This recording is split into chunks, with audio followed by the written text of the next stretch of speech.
Welcome back to statistics. So we've seen that among numerical measures for the center, or for what's typical in a distribution, we have the mean, the median, and also the mode.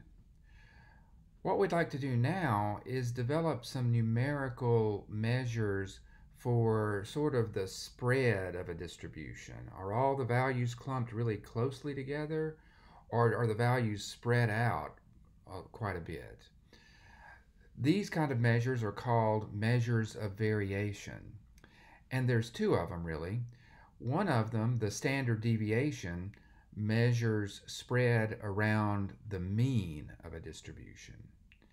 The other one, called the interquartile range, measures variation around the median of a distribution. And in this short video, we'll talk about that last one, the interquartile range. So essentially, the idea is pretty simple. Suppose you've got a data set and you calculate the median. So you've got the data set sorted from smallest to largest, and then the median is right dead center in that. Now, the quartiles of the data would represent what you would get if you took the median of the left half of the data set. That would be the first quartile. So it's the first quartile is the median of all data that's less than the actual median of the data set. And the second quartile is the median itself. And the third quartile is the median of the right half of the data set, the median of all data that's actually bigger than the median.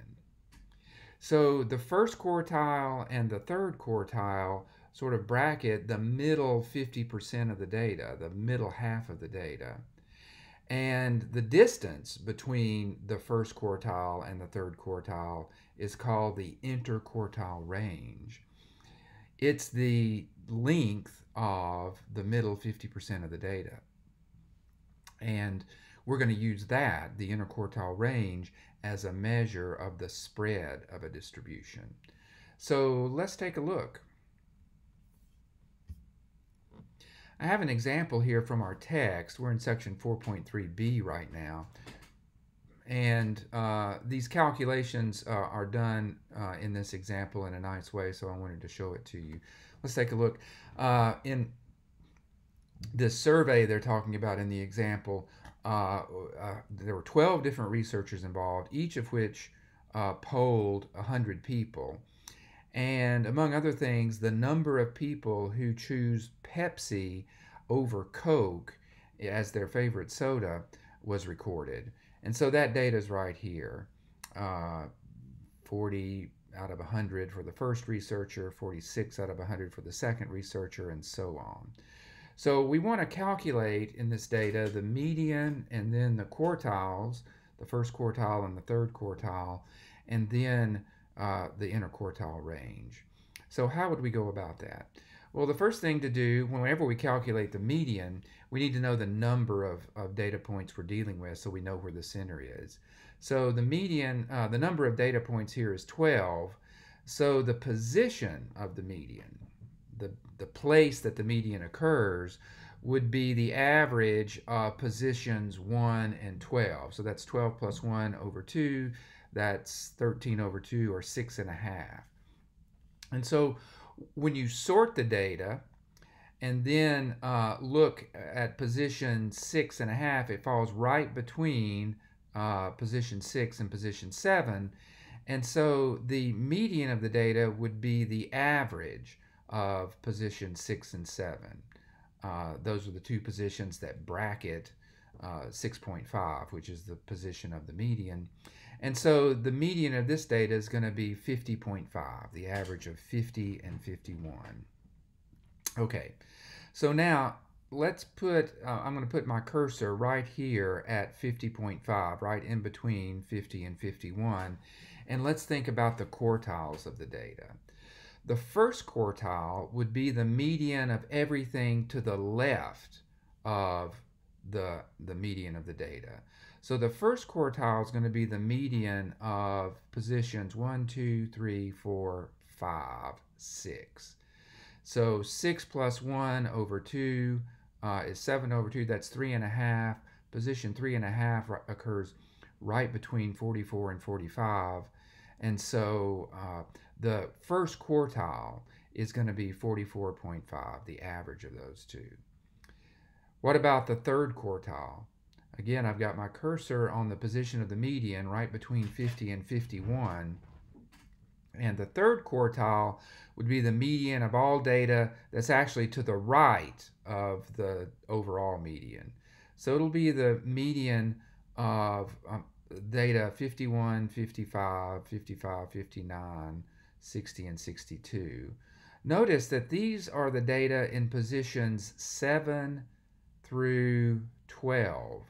So what position would the third quartile be in? Well, it'd be the average of positions 7 through 12. That would be 7 plus 12, which is 19 over 2, so that's 9.5. So position 7, 8, 9, and 10. The third quartile falls right between positions 9 and 10.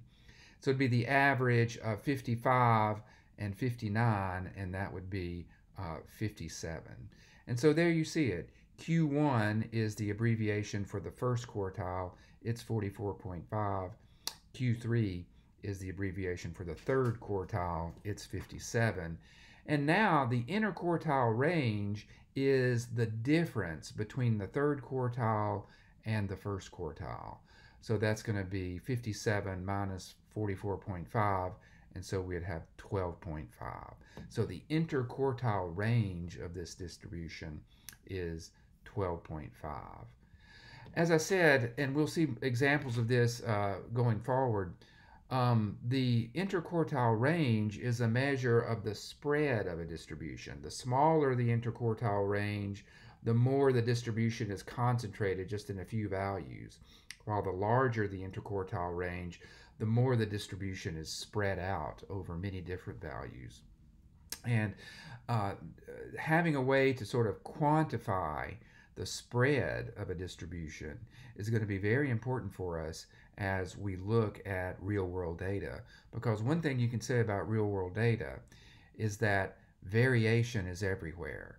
So being able to quantify that variation, having a measure of that variation, is important for us. And the interquartile range is one measure of variation in a distribution.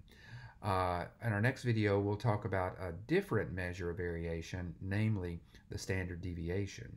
So stay tuned for that, and in the meantime, take care.